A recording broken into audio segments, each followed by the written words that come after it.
गया है। भू राजनीति और रणनीतिक गठबंधन, वैश्विक शक्ति संतुलन और प्रमुख अंतर्राष्ट्रीय गठबंधनों का विश्लेषण।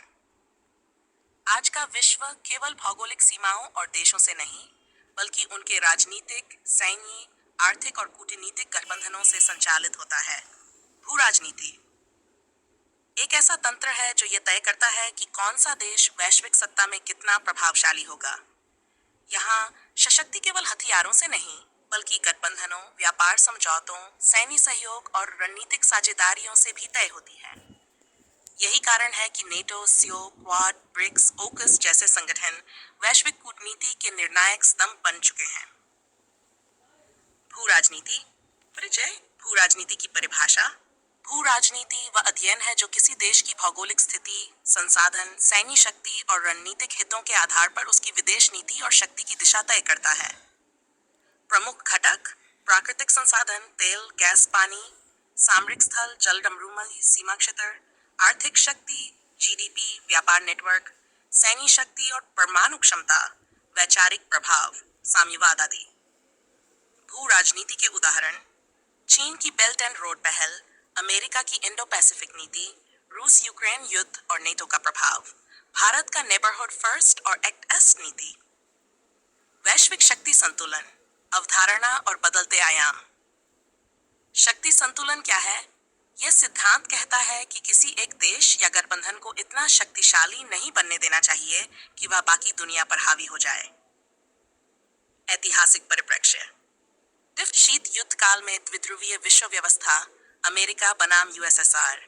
एक ध्रुवीय विलयन के बाद अमेरिका का वर्चस्व अब उभर रहा है।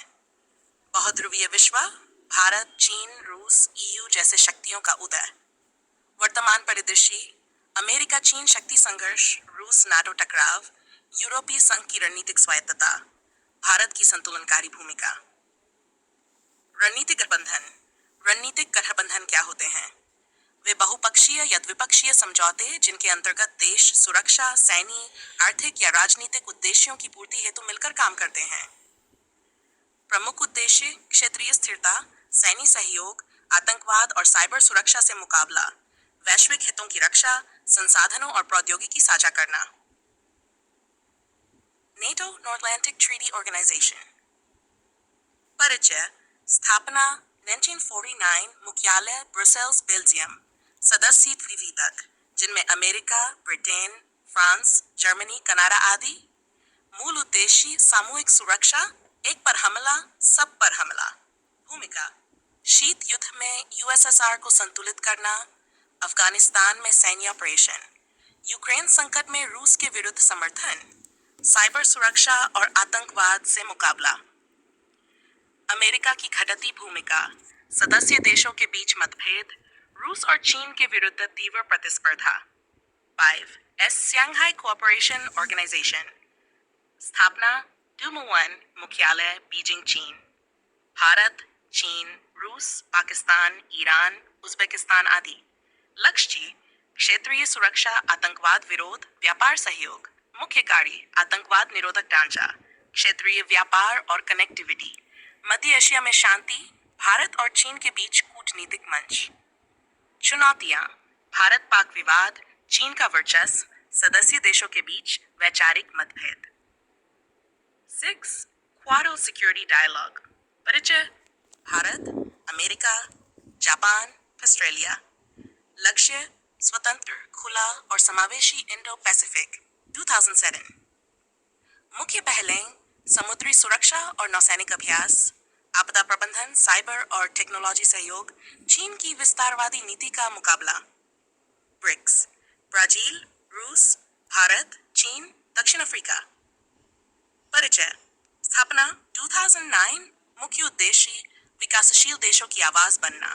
नई पहल: NDB new development bank, BRICS plus विस्तार। प्रभाव: बहुपक्षीय वित्तीय संस्थाओं का विकल्प, वैश्विक दक्षिण ग्लोबल साउथ की शक्ति, व्यापार, स्वास्थ्य, जलवायु पर सहयोग। चुनौतियां: भारत चीन तनाव, आंतरिक असमानता, रूस पर पश्चिमी प्रतिबंधों का असर। ओकस, इंडो पैसिफिक में नया समीकरण। सदस्य: Australia, United kingdom, America.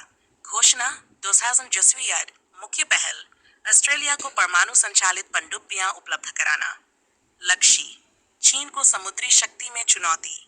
Indo Pacific में पश्चिमी उपस्थिति को मजबूत करना। तकनीकी साझेदारी साइबर सुरक्षा। नेट भारत की भू राजनीतिक रणनीति। 1 संतुलनकारी भूमिका। एक साथ क्वाड और एससीओ का सदस्य रूस अमेरिका चीन के बीच संतुलन, रणनीतिक स्वायत्ता ऑटोनॉमी। नेबरहुड फर्स्ट और एक्ट ईस्ट नीति। दक्षिण एशिया में नेतृत्व, आसियान के साथ सहयोग, बिम्स्टेक, आयोरा के जरिए समुद्री फणी रक्षा समझौते, अमेरिका के साथ कॉमकैसा, बीका, फ्रांस, इजराइल से रक्षा उपकरण, अफ्रीकी देशों के साथ रक्षा प्रशिक्षण। डेड चुनौतियां और भविष्य की दिशा। बहुध्रुवीयता की जटिलता, कई शक्तियों के उभार से रणनीतिक अस्थिरता, गठबंधनों में पारदर्शिता और उद्देश्य का अभाव। चीन की विस्तारवाद नीति, बीआरआई और सैन्य विस्तार, भारत के पड़ोसियों पर प्रभाव। रूस यूक्रेन युद्ध और वैश्विक ध्रुवीकरण, पश्चिम बनाम रूस चीन ध्रुव, भारत पर दोनों पक्षों से दबाव, भविष्य की रणनीति। भारत को ब्रिजिंग पावर बनना होगा, बहुपक्षीयता को पुनर्जीवित करना, वैश्विक दक्षिण की आवाज बनना, शांति, संवाद और कूटनीति को प्राथमिकता देना। भू राजनीति केवल सीमा या सैन्य शक्ति की बात नहीं है, ये उस दृष्टिकोण और चतुराई की बात है जिससे कोई देश अपने हितों की रक्षा करता है और वैश्विक मंच पर संतुलन बनाता है। भारत ने एक विवेकपूर्ण नीति के तहत दुनिया की सभी शक्तियों के साथ रिश्ते बनाए रखे हैं। आज की दुनिया बहुध्रुवीय होती जा रही है और ऐसे में रणनीतिक गठबंधनों की भूमिका निर्णायक बनती जा रही है।